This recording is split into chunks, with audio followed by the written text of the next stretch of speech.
No mai ki tēnei hui. So beautiful to have so many of the whānau joining us tonight for what will be rich kōrero. We were listening to the beautiful sounds of Te Mahi Tamariki with their waiata Huia Te Aroha. Te Mahi Tamariki is the work of o tākou rakatahi, who recorded a bilingual album of waiata as a positive rich expression of issues relevant to the lives of rakatahi Māori. The group is named after o tākou's first whare, Runaka, which was erected in 1874. It was built to house hapu hui as they sought redress from early breaches of Te Tiriti or waitangi in the area, meaning the work of the children. So it's just so appropriate that we started this hui listening to Te Mahi Tamariki. Kia ora, ko atama ahau, ko puhunga tōra toku maunga, ko ngā toki matawhaurua toku waka, ko tāheke toku awa, ko hamoa me Māori o ku tīpuna, ko ngā puhi toku iwi, ko Ngāti Pākau toku hapu, ko tamaki makaurau ahau. I was blessed with a very booming voice from my tūpuna, both on my Samoan and Māori side. So please forgive me if you want to turn the volume down, because I may be shouting, but that's just my natural teacher voice, I think, coming through the screen. I'm an assistant principal here out in East Auckland and a strong NZEI member for many years. So rep NZEI hard. And this evening, we are joined by Dr. Alex Barnes, Tangata Te Tiriti, Pākehā and Evaluation and Inclusion Manager at TupuOra, and Dr. Maraea Hunia, Ngāti Awa, Te Aroha, Ngāti Maniapoto, and lead of Kaupapa Māori research and design teams at Tātai Aho Rau Ko Education. But before we introduce our amazing panelists, we'll just start with the karakia whānau. So if you could, tiria mai te aroha o te rangi, tiria mai te aroha o te whenua, ka toitu te tiriti, hei tuapapa mo te miro mā te miro whero, mo te miro pango, waiho anō mā te tauri, te whakapono mā te aroha, hei whakapūmau i te here tangata. Haumie, huie, tākie. Alex and Maraea, if you could please briefly introduce yourselves. Alex, we'll start with you. I was looking at Maraea through the Zoom going.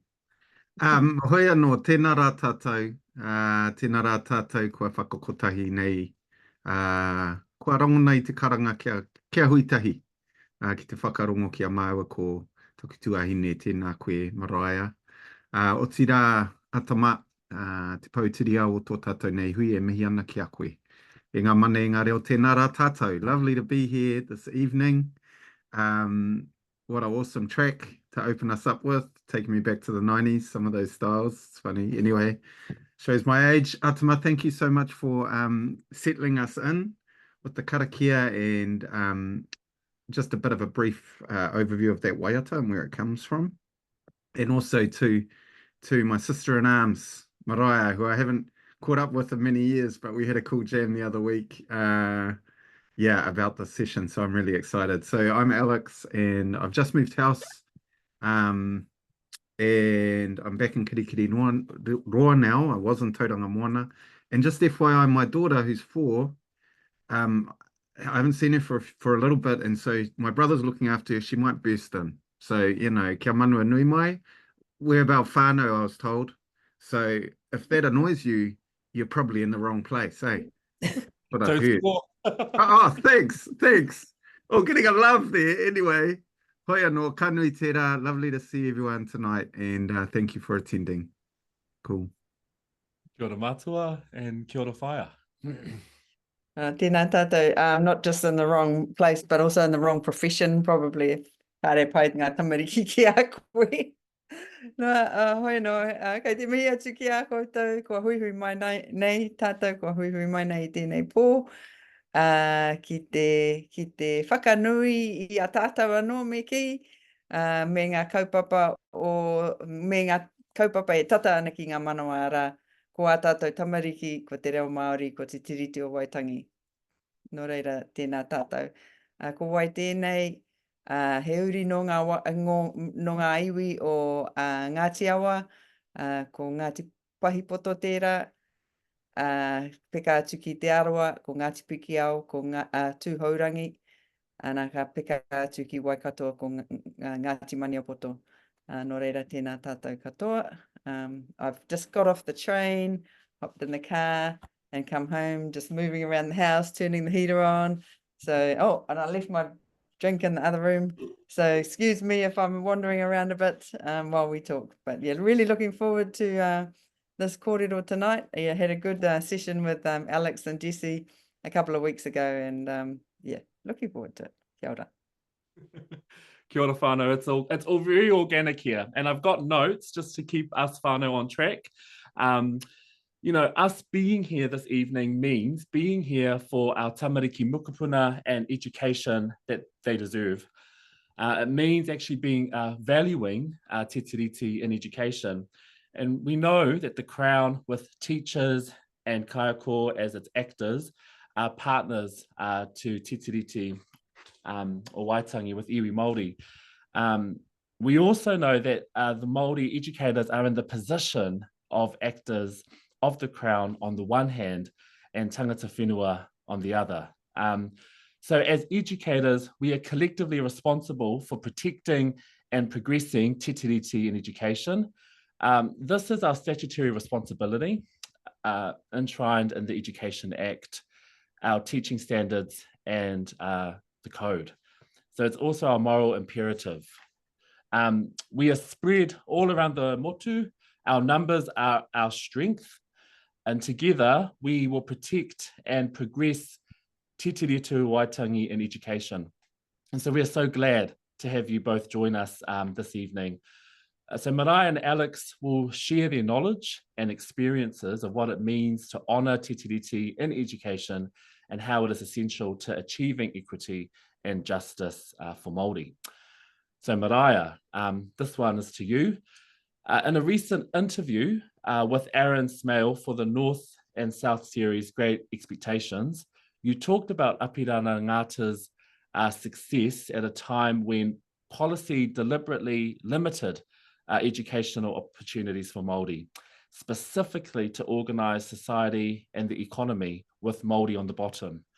Can you explain why our state system was set up like this and the impact these policies had on Māori? Kia ora. I knew that I shouldn't read the questions before I came on, and but anyway, let's make it organic. Okay, so as Alex and I discussed a couple of weeks ago, and I discussed with Aaron actually originally on the train. He happened to be sitting next to us, a bunch of Māori women. Pre-COVID, this was. We used to catch the train home from Wellington to Otaki or thereabouts pretty much every day, and we'd solve the problems of the world, you know, on the way back. And yeah, one night Aaron happened to be sitting with us, and we got talking about education because he was educated at Te Aute, as was Ati Ngata and members of the Young Māori Party. And so what happened back in towards the end of the 19th century, so late 1800s, Thornton, forgotten his first name, was the principal of Te Tiriti College, and he realised, of course, that our young men were clever and academic, and so he set about educating them so that they would matriculate, which is the old word for university entrance. And Apirana was the first to go through that and first to go to university.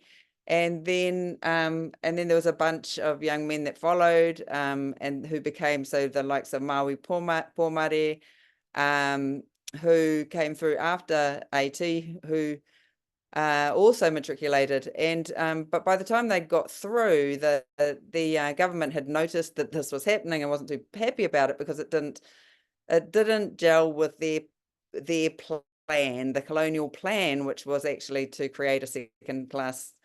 So who would be essentially the blue collar workers is probably the nice way of saying it, and slave labor is the less attractive way of saying it. And guess who Māori were?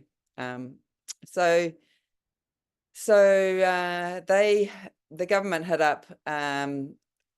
First of all, went straight to Thornton and asked him to stop doing it, and he kept on going with his plan. And so the government went to the church, the Anglican church, who had set up the school, and said, if he keeps going as he is going, then we will cut your funding. So then the church stepped in, and Thornton left or was fired. I'm not sure about the details there. And so that was kind of the end of what was clearly going to be an academic pathway for young Māori men through Te Tiriti College.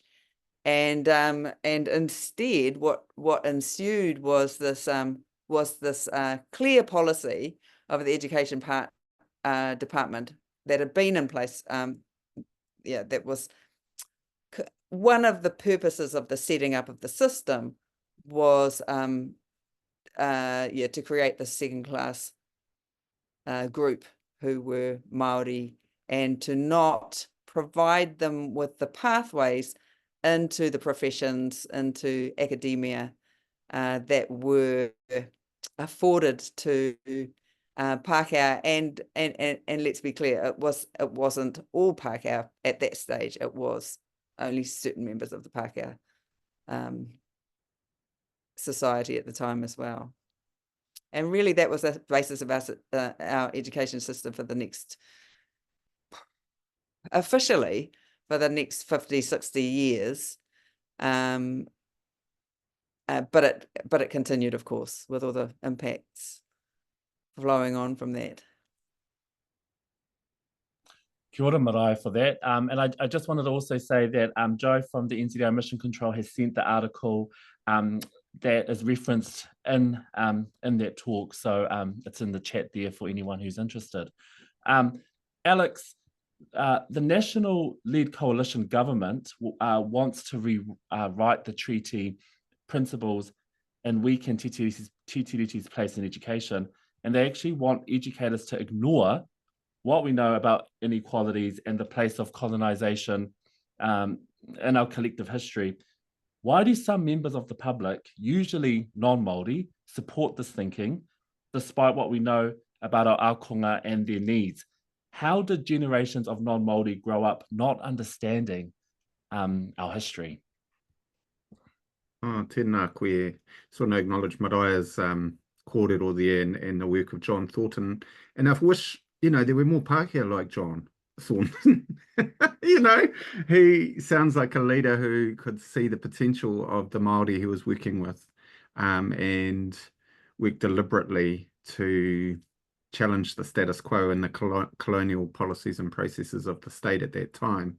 So, in essence, there are lots of starting points for this in response to this question, but I would say one of the key issues, e wama, is Pākehā in general, and Pākehā is a loose term that I identify, but I realise not everyone identifies as Pākehā. Identity politics. Anyway, generally, I think from what I've seen in the research I've done and the Te Tiriti education I've done is just many Pākehā just have not had an accurate history lesson. And so very few would know at all about what Maraea's just spoken about the experience of Te Aute, about the deliberate process of marginalising Māori as citizens. And so in my experience, it's mainly because many Pākehā have just not had that experience of learning histories and accurate, unless they've had a teacher who's taken an interest. It's been left to chance a lot of the time. But yeah, generally we just don't have an accurate history and understanding of our history and understanding what terms like colonization mean. You know, colonization is a deliberate process that exterminates and erases Indigenous people.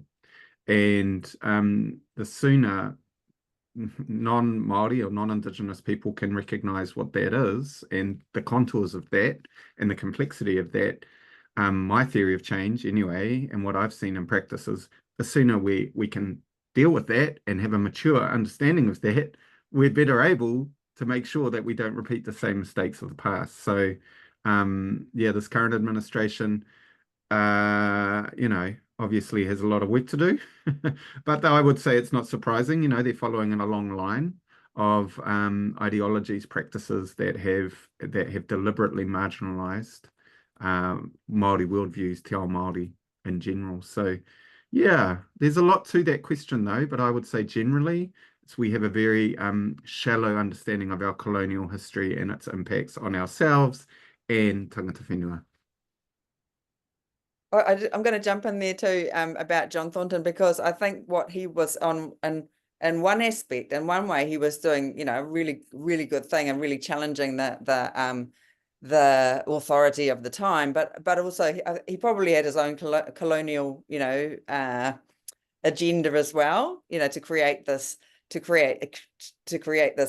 of Māori who were seen to be you know, professional or successful in a way that that really Pākehā were the criteria for success that Pākehā had, as opposed to, you know, how our own tupuna had characterised success.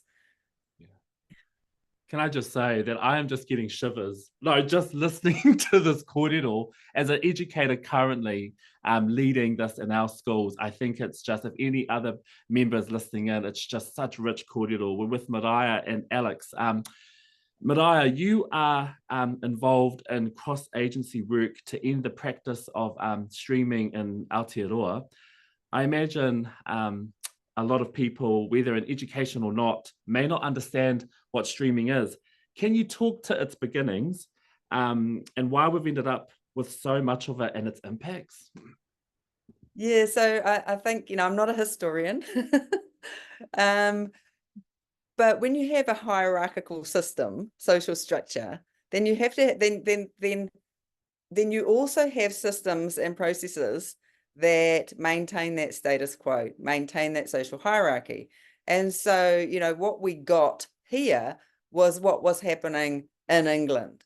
So we had this very clear social structure where you had the lord of the manor and his children, who became, well, the oldest son, the daughters were all married off, they weren't really important. The eldest son became the lord of the manor.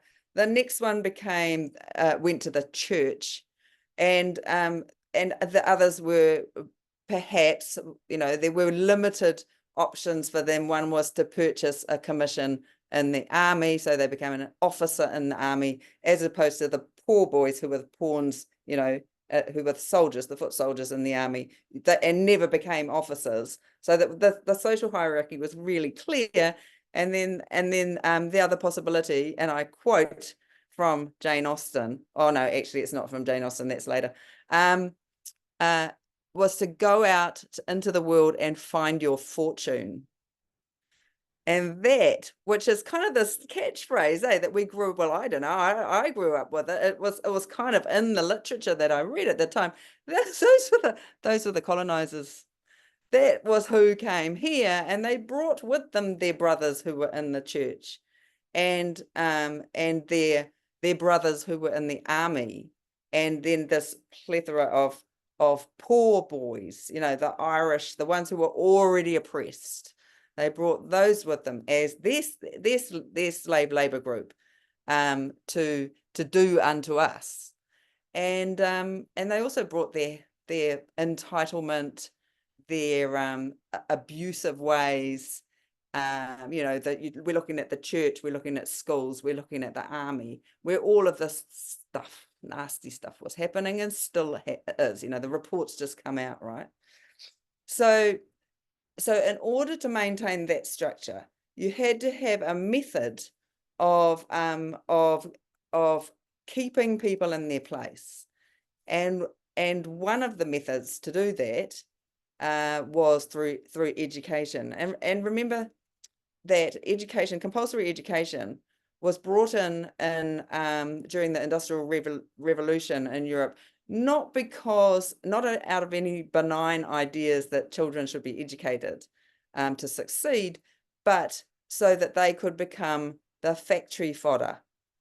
And also so that their parent, because to release both parents from the home, so that both parents could work in the factories, and then the children would be trained up. And, you know, it's been called assembly line schooling, where they learn to sit in rows. They're not allowed to talk to each other. They're not allowed to discuss things. They're not allowed to innovate. They're not allowed to challenge. They're not allowed to do anything, really.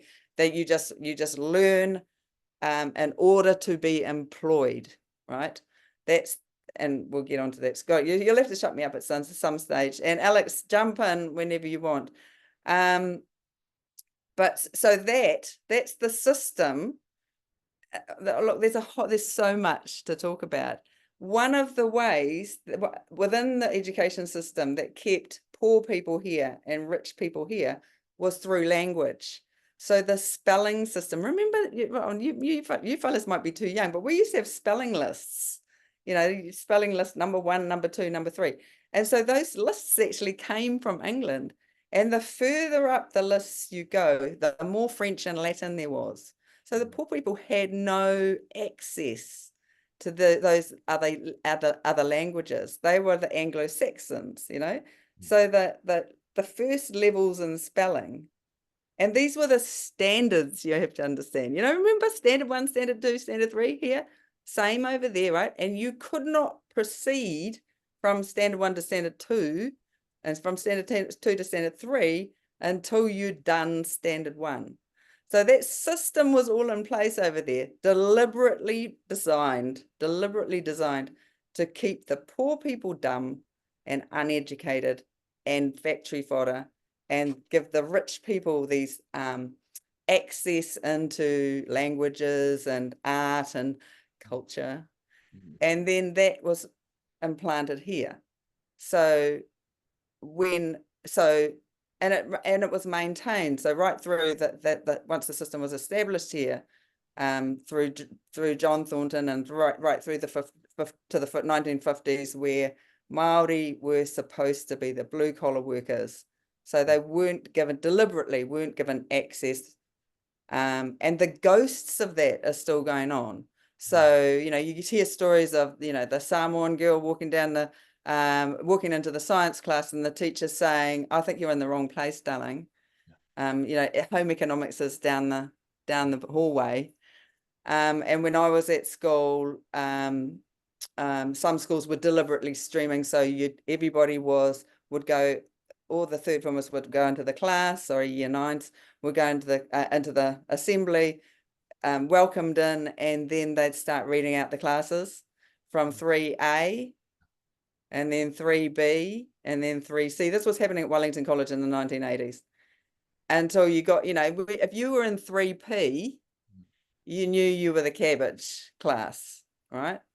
And my school didn't do that. Wellington Girls didn't do that, but it was done. So it was done more subtly by subject.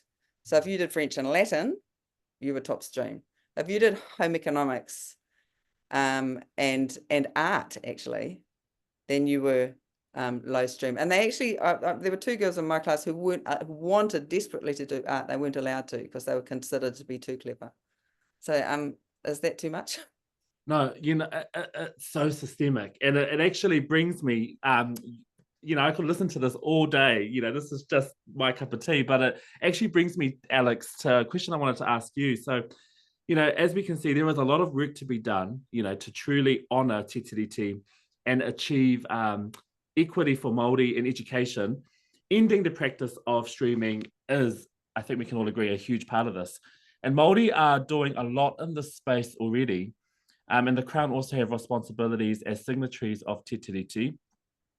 In a TED talk you gave, you talked about the impediments to our collective progress and the concept, which I think of Pākehā paralysis. And you also followed the mahi of Tupuna or Wairoa, Western Springs College, to become a co-governing kura. What do you mean by Pākehā paralysis? And could you talk about how Pākehā and Tauiwi educators began to realise their Te Tiriti responsibilities in this setting, the challenges and successes? Pai tērā pātai. Before that, I'd like to just quickly clear up one thing about Te Tiriti to our good friends here, and some of you will be aware of this. Te Tiriti is bigger than just equity. Te Tiriti reaffirms tino rangatira for Indigenous, for Māori, and so in an honourable process for that to happen within, so in relationship with the Crown. So equity is kind of like cleaning up the mess of the systemic problems that Maraea's just talked about. At least that's what we talk about in the Pākehā Te Tiriti network. Equity only goes so far, but actually it's tino rangatiratanga and realizing that in mana motuhake and how as non-Māori we can engage with that productively. Koia no ko tērā. Pākehā paralysis, yeah. I guess I made it because my brother just shared with me. I don't know if any of you watch the platform. Maybe you do. I occasionally check it out. But yeah, apparently old what's his name? The guy on there whose name I've just forgotten. Anyway, he's going on about Pākehā paralysis. So I've made the list of woke. Anyway, yeah. So Pākehā paralysis is not my idea. FYI, Martin Tolich came up with the idea, at least in academic terms. He came up with it in the early 2000s. But my assumption is it's been around for a while. And it's essentially about Pākehā, people identify as Pākehā who are afraid, fearful of perpetuating tokenism. There's a number of elements to it. But whenever they get involved with anything Māori, they find themselves being stuck, paralyzed, worried, anxious. There's a whole lot of things that can come up. And that's because they're afraid of perpetuating tokenism. They're worried that they're going to get it wrong, or they've been told off. They've had bad experiences from Māori, told to get out of it or get in their lane. So that's kind of created a crappy feeling for them. Or they're just really confused because, you might have said something to me, but Maraea said something to me, and now I'm just like, I don't know where to go anymore. I just don't know. So Pākehā paralysis comes up when our worldviews are challenged. Our worldview being the majority culture worldview. So I was very fascinated by that because I've experienced it myself, and I see it in a lot of cross-cultural relationships with tangata whenua. So I was like, what is this thing, and how do we address it? And the theory is if we can name it, again, talk about the contours, the shape of it, how it expresses itself, we're better able to move through it. Importantly, what I would say is it's also a form of intelligence. The fact that we realize that we're a bit like, I don't know what to do, and that's actually a really reflective, important place to be, because it means we're growing. It means we're at least acknowledging that we're out of our comfort zone. So I would say paralysis is not something to get rid of. Paralysis is a learning moment, right? So I would just say that. So I do a bit of stuff on that, but there's some interesting critique coming up about it too. But that's another webinar for another time. Waiorea, ngā puna o Waiorea. The question there, can you just repeat that? Because I'm stuck in paralysis. What was that, my man? Let's say that again. What were they up to? Oh, you're on the mute. I knew this would That happen. was good. I knew this would happen. It was good, though. It was good. I might have missed.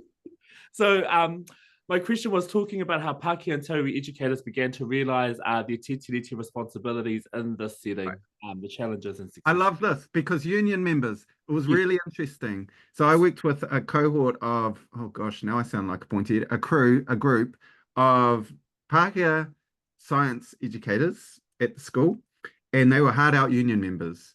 And what they noticed when they were reflecting on co-governance is the amount of work that was going on in the Rūmaki unit or the Rūmaki crew, Waiorea.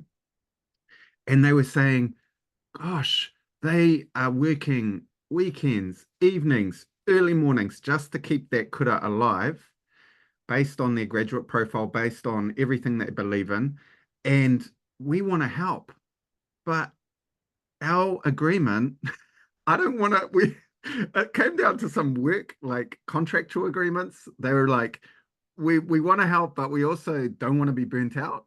And so it was this interesting kind of paradox of being hard out, like working conditions, but also seeing their Māori colleagues just doing the work. So there's an interesting thing there. But essentially what the Pākehā crew I was working with did was they noticed that imbalance of work and workload, who was doing the heavy lifting.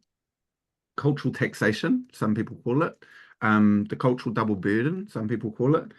And they said, you know, this isn't fair. So we need to do better, and we want to do better. We want to actually give expression to this idea of co-governance, which is essentially just working together for the benefit of all our kids. Māori mai, Pākehā mai, but two distinct worldviews coming together and also staying apart at times. So they just they got together and talked about how can we better support and get involved without being patronizing. So they kind of did a lot of work amongst themselves about why they wanted to work with their Māori colleagues in science in particular, how they might do that. And then they just started organizing meetings outside of work hours to do that. They also got some PD around looking at mātauranga Māori in science, Western sciences. So they did their own learning, and then they engaged with their Māori colleagues, and it was very informal, and they started jamming together, and they got a vibe. And so it was interesting. There's more to it, but essentially that was it. They noticed inequities, they noticed an imbalance, and they wanted to address it. And they took responsibility for themselves, and they did it in a humble way. They talked about how they stuff up all the time. They talked about how they keep going, how they need to have fun in this work. It's really important because this work is so heavy, and rightly so, because it is. It's heavy. People are dying. People are being left behind. So yeah, it's heavy, but they also had fun with it, you know, because if we take ourselves too seriously, Anyway, have I answered your question, or are we ready to go back to Dr. Maraea Hunia? I think that's a perfect segue. God, you Great. guys think it's like you guys are in the same room, I think. But Maraea might want to say something about what I said. I don't know. I wanted to jump in with you, Maraea, but I didn't. I just, you know, to Maraea, in the coalition agreement, New Zealand First said the brand new Aotearoa New Zealand History's curriculum needs rebalancing. You know, for me as an educator and a leader, it's the power of perspectives and actually getting our kids to have that kōrero in a place where their narratives weren't represented, their stories weren't represented for us. And I think it's powerful that our educators are developing their critical skills around that. So this is the first time teaching our collective history, inclusive of colonisation, has been mandated up to year 10. What do you think is behind the drive to change this new curriculum? You know, people forget history so fast, it's just, and so it's so important to have a good curriculum, you know, people continually having the conversation so that we don't forget. And actually there's a comment in the chat about Te Reo Māori being treated the same as international languages, and it's kind of right, and that in fact Māori was classed in education as a foreign language in the same way that French, which is bizarre, and it took a lot of fighting, a lot of people yelling before the education department decided to or agreed to reclassify Māori as not a foreign language. But it was, so it wasn't when I was at high school, so 1980s, beginning of the 1980s, 1979 actually. So that was the same decade as the hikoi, and the same decade as the hikoi, but also the same decade as the petition, which happened in 1972. Sorry. I say 72, but actually I looked it up and saw recently and saw I was wrong, but around about there anyway, close enough. So that was presented, and if those of you who haven't read the words of the petition, look them up, because just I'm pretty sure it made me cry the first time I read it after 30 or 40 years. But it begins, we humbly pray. We humbly pray. And this was a document that was lambasted all through the media in the early 1970s as this horrible radical thing that these Maoris were, these bloody upstart academic Maoris were trying to do to New Zealand. And it begins, we humbly pray. And it asks for Te Reo Māori to be offered as a subject in high schools around the country, offered as a subject available to all Māori children and to all children across New Zealand. And so that was the petition. That was what the petition said. So by the end of the 1970s, it had been slipped quietly into the Education Act that Māori children could take, or sorry, no, not just Māori children, that children, if they wanted to take Māori as a subject to high school, that legally the school had to offer it. And if they didn't have a teacher, then they had to allow the children to do it by correspondence school. And see, that's me right there. Hang on. Oh, it's not going to show. There, that's me and Claire Morgan and Shireen Nielsen at Wellington Girls College. And that there underneath us is the petition that we put together at the school, because the teachers wouldn't, the Board of Governors at the time wouldn't get a staff member. So we wrote a petition. We got 500 signatures from the girls who said they supported, either they supported or they would take it if it was offered at the school. And so it wasn't like generally known, where our parents, Claire's mother and my mother, had to go in and argue our case, and with a copy of the Education Act, and say, this is what the education says. You cannot disallow our children from doing Te Reo Māori. So they offered it. So we were allowed to do it by correspondence school. We had to sit on our own, no teacher, in the library.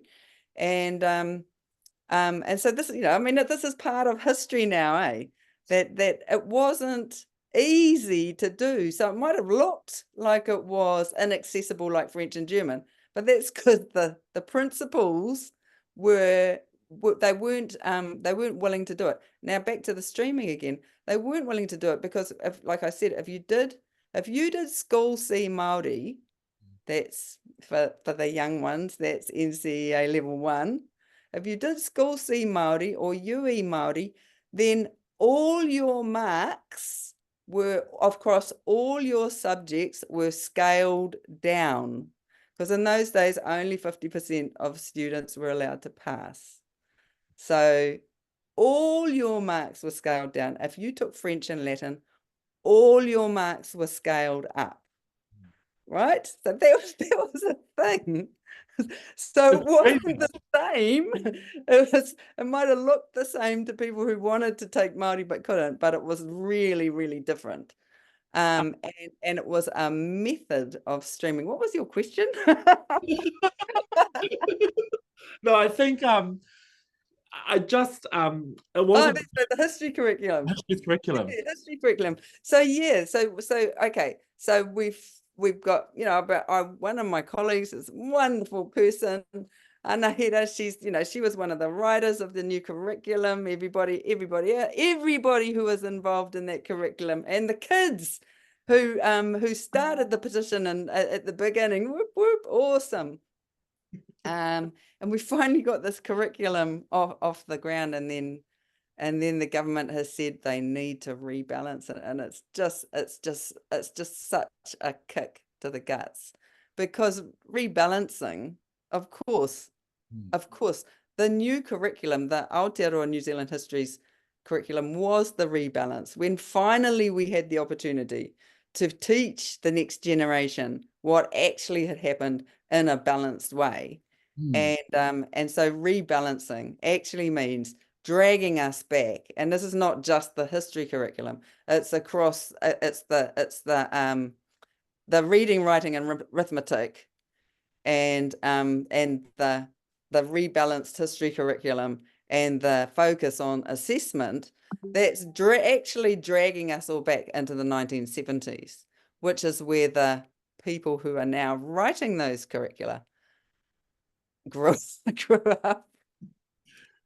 You know, speaking of schooling, Alex, you had a very interesting experience, an unusual one, I think, if you don't mind me saying.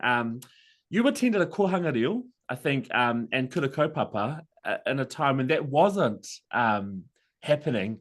And you explained in a recent podcast that it wasn't until you left the kura that you realised how invisible Te Ao Māori is to most non-Māori.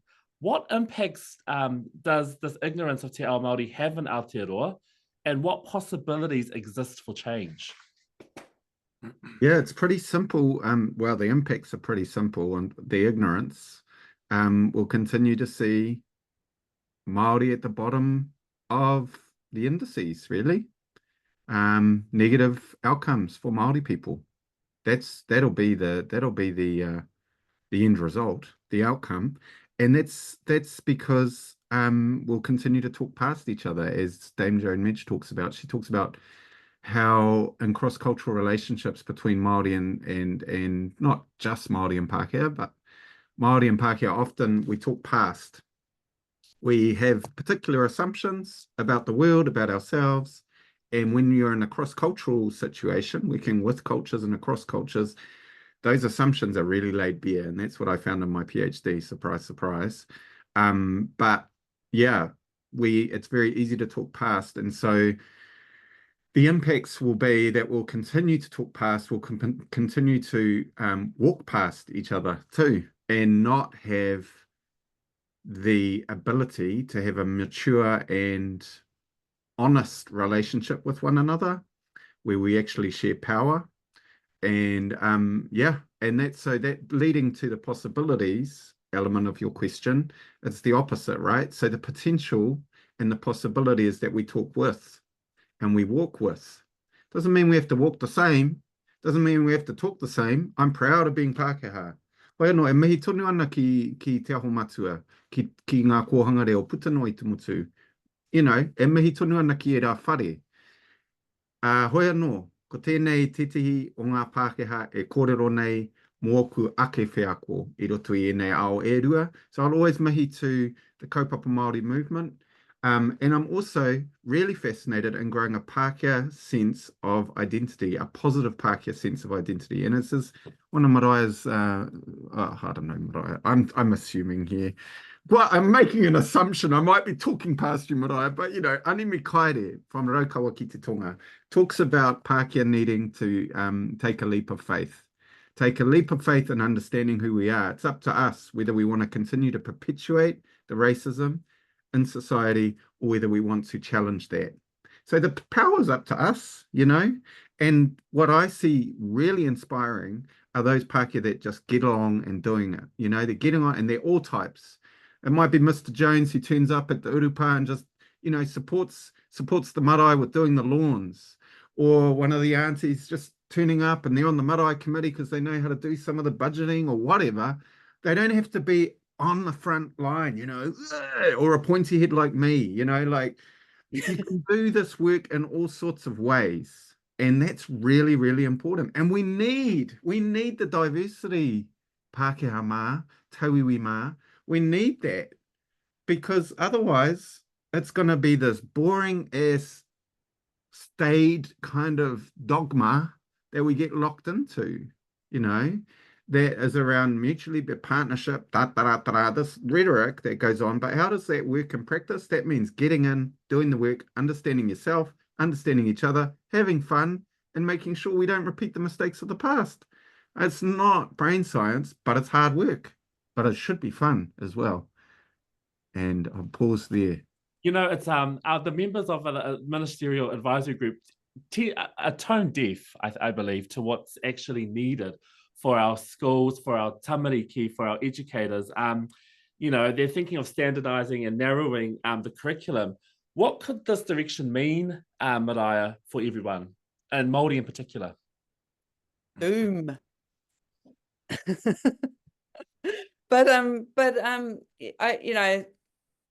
I think two things. I think that we do have some momentum that I don't think the current government has really understood or banked on. You know, I listen to our media people who are holding the line. You know, they have not backed off from using Te Reo Māori. They are still doing it.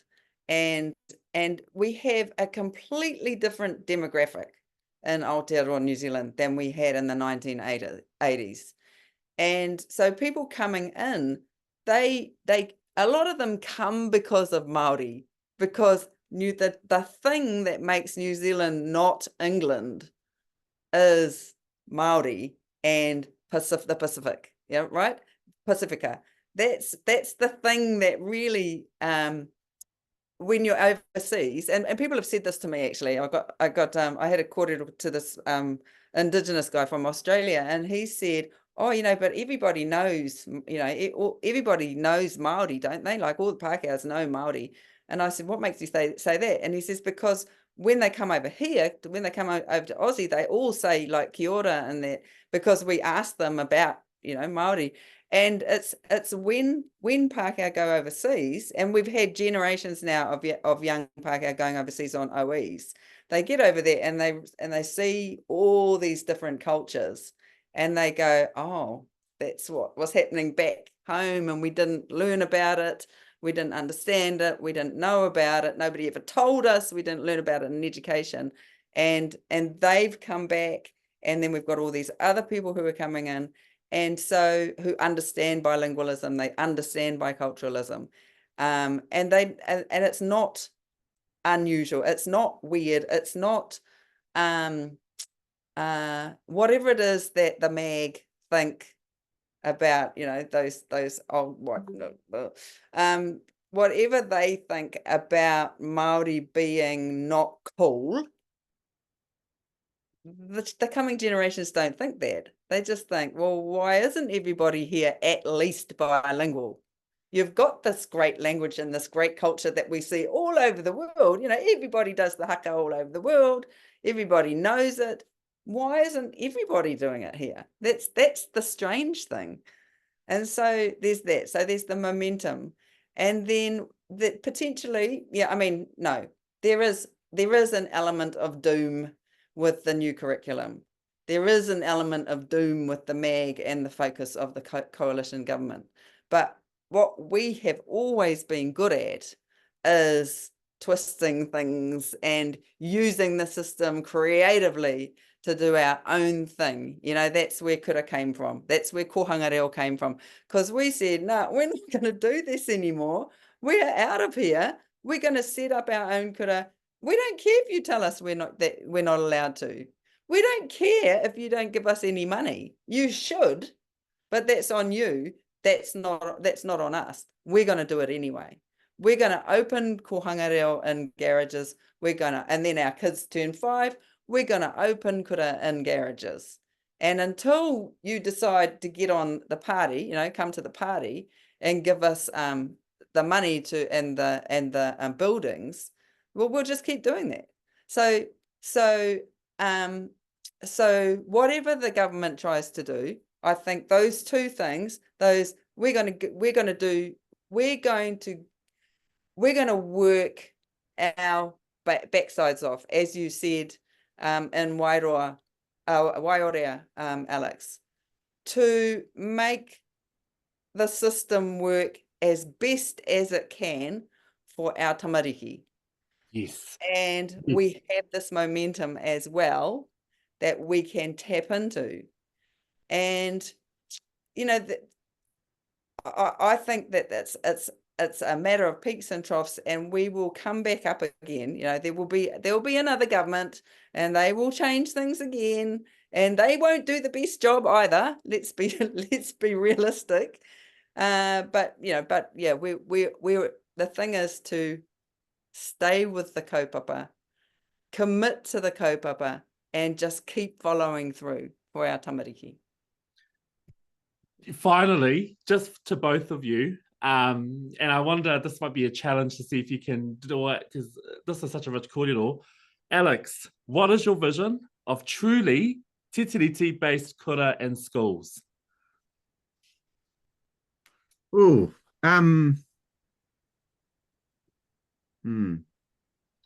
well, what is my, oh geez, these questions, they're so complicated. And that's a buyout. It's a bit of a buyout. I'm just saying, it is complicated that people want one thing. There's always more than one. But I would say that Māori can just get on and do what they need to do. They are well resourced to do it, and they can just get on and do it. And we are not, as we talking Pākehā-wise, we're not fearful of that. We see potential in that. We can support. We can be on the sideline cheering them on if they want us to. We're not being patronising. We're not being bound in our own crap. Māori can do what Māori need to do, and we can learn alongside that. And we can also be fully who we are.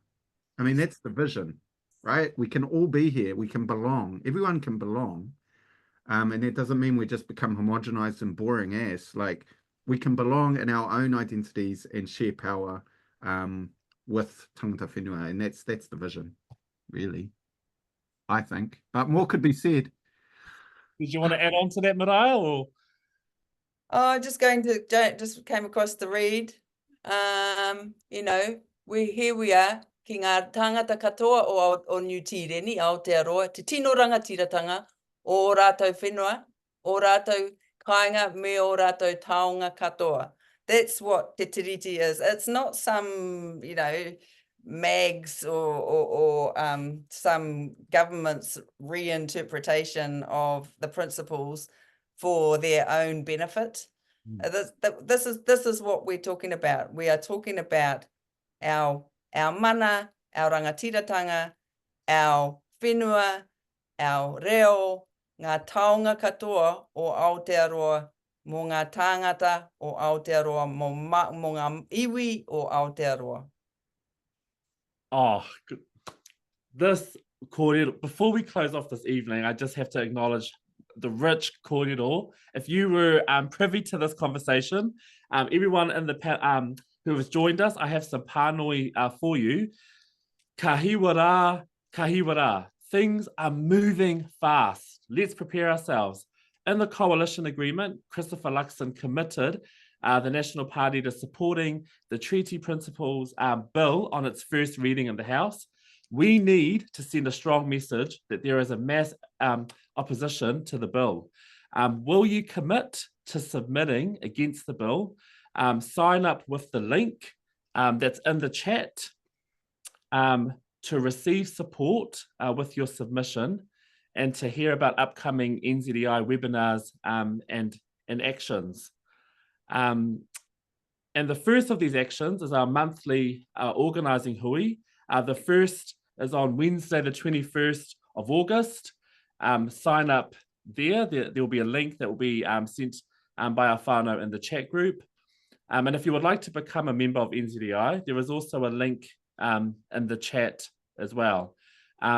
Finally, join our Toitu Te Tiriti NZEI Facebook page to join the kōrero and stay up to date. It's an awesome kaupapa to be a part of. I highly recommend you send it to everybody in your staff rooms, your colleagues, your neighbours, your whānau nearby. And so all of these links will be sent to attendees in a follow-up email. Alex and Maraea, do you have a recommended reading or someone to follow, or perhaps something that's interesting that has influenced your thinking? Alex and I both used to, at separate times, work for NZEI, and they've just put out a new publication, 2 new publications, called, one's a reading list and the other one is the findings, I think. It's called Decolonisation in Education. So that's a really good, I haven't actually read it yet, but it's on my reading list. And then there's another one which I co-authored there called Ready for Partnership. And that's about it's a set of reflective questions when you're developing any sort of rauemi or project, or, it could be your lesson plans, just to consider where Māori sit in that process. Alex, did you have anything you wanted to share?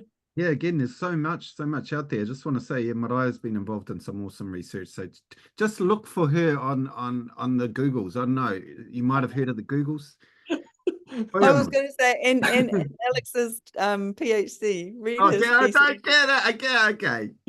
Settle down, Maraea. The things I would say, there's a few. TupuOra, shameless self-promotion. Passionate people, great people. Core education, great people. Educationalists, we care, we're there. Well, groundwork.org.nz. Jen Margaret, she's a very good friend, mentor, colleague of mine doing Te Tiriti work. Tauiwi Tautoko, do some really good work around tauiwi, those who aren't Māori, diverse as hell, doing the work around supporting Te Tiriti relationships. Mātike Mai, check that out. Oh, there's lots. It's awesome. That's what's happening. Like, the horse is bolted, just picking up on what Maraea was saying. The horse is bolted and people can see how stupid this stuff is. And we're mobilizing and organizing in various ways. And the kids who are coming up are different. Like Maraea was saying, I just totally support what you were saying there, Maraea, around that. Yeah, but hoia no, that's about me. Thank you, Atama, for facilitating. Thanks, everybody. Thanks, Maraea. Yeah. Kia ora te whānau. That brings our kōrero to a close. Once again, all of those links, please join the Facebook page. And we need to build power together. We need to mobilize together. This webinar has been recorded, and so it'll be shared to all of you attendees along with the links that we've mentioned. And mihi to the attendees, and also to you, Maraea and Alex, for your time. We'll close with a karakia whānau. Tu taua mai I runga, tu taua mai I raro, tu taua mai I roto, tu taua mai I raro. Kia tau a te Māori tū, te Māori ora, ki te katoa. Haumie, huie, tae ki e. Kia ora whānau.